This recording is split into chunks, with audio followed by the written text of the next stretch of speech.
मनुष्याणां सहस्रेषु कश्चिद्यतति सिद्ध्यये यततात्मपि सिद्धानां कश्चिद् मां वेति तत्त्वतः। मनुष्याणां सहस्रेषु कश्चित् यतति सिद्धये यतताम् अपि सिद्धानां कश्चित् मां वेति तत्त्वतः। भगवान आगे कहते हैं, परंतु हे अर्जुन, 1000 मनुष्य में कोई ही मनुष्य मेरी प्राप्ति के लिए यत्न करता है, और यत्न करने वालों में से योगियों में भी कई ही पुरुष मेरे परायण हुआ मेरे को तत्व से जानता है, अर्थात यथार्थ मर्म से जानता है। यहाँ भगवान कहते हैं, मनुष्यों में, 1000 मनुष्यों में कश्चित् यतति सिद्धये, कोई ही मनुष्य, कोई ही भाग्यशाली व्यक्ति सिद्धि के लिए प्राप्त करता है। साधना तो बहुत करते हैं, परंतु साधना करते करते ही जीवन चल जाता है, परंतु सिद्धि उनको मिलती नहीं। हाँ, साधना तो करते हैं, परंतु एक लक्ष्य होके मार्गदर्शन के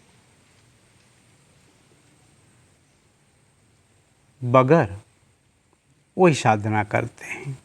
जैसे कोई मरीज होते हैं, डॉक्टर का मार्गदर्शन के बगैर दुकान से दवाई खरीद करके खा लेते हैं।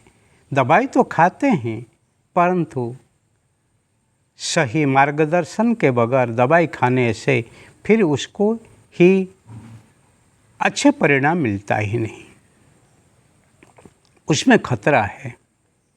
परंतु जो अनुभवी डॉक्टर के मार्गदर्शन के द्वारा उपचार लेता है, वो ही जल्दी ही उपशम लाभ करता है। ऐसे ही 1000 लोग तो इसी जगत में साधना करते हैं, पर सिद्धि पाने में कोई ही लाभ नित होते हैं।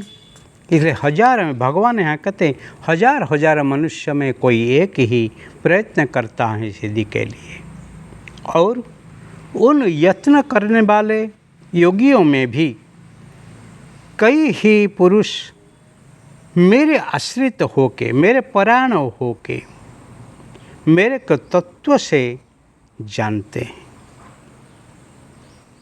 कुछ लोग साधना के फल रूप तो सिद्धि तो कुछ पा लेते हैं, परंतु वो सिद्धि के जो परम आधार है, सिद्धि के जो परम जो धाता है, जो तत्व से ही जाना जाते हैं, अनुभव किया जाता है, उसको पाने में कोई ऐसे योगी सिद्ध को ही तक मिलता है।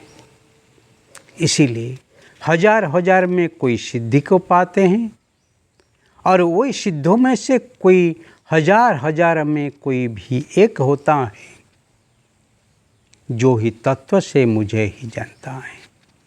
क्योंकि सिद्धि मिलने से बहुत अहंकारी हो जाते हैं, स्वयं सिद्ध होके ही चमत्कार दिखा के नमस्कार लेने के लिए ही प्रयत्न करते हैं, परंतु तत्व को जानते ही अहंकार को पिघलने के लिए कोई नहीं चाहते हैं, क्योंकि वो ही सृष्टा है। कर्तुराज्ञा प्राप्यते फलम, कर्ता की आज्ञा से ही फल प्राप्ति होती है। वो ही जो करता है, वो ही जो ही सृष्टा है, जो ही धरता है, जो ही विधाता है, उसको जानने से फिर अहंकार पिघल जाने के बाद फिर नमस्कार को लेने के लिए साहस नहीं होता है। नमस्कार करना ही पड़ता है। चमत्कार को दिखा के फिर आकर्षण करने के लिए इच्छा नहीं होती है कि नमस्कार करते स्वयं ही मिट जाते हैं, एकरूप हो जाते हैं। वही तत्व को जानने के लिए जो ही कोशिश करते हैं, वो ही कोई ऐसे भाग्यशाली होते हैं, कोई ऐसे अनन्य भक्त होते हैं जो मुझे तत्व से जान पाते हैं और मेरे सानिध्य में रहते हुए ही उनके जीवन को ही धन्य करते हैं। सतरति सलोकांतारति। ऐसे महापुरुष, ऐसे सिद्ध, ऐसे तत्वज्ञ, ऐसे मर्मज्ञ ही धन्य है जो ही खुद तर जाता है और जो दुनिया को ही, संसार को ही तारते ही रहते हैं। वही जीवन है।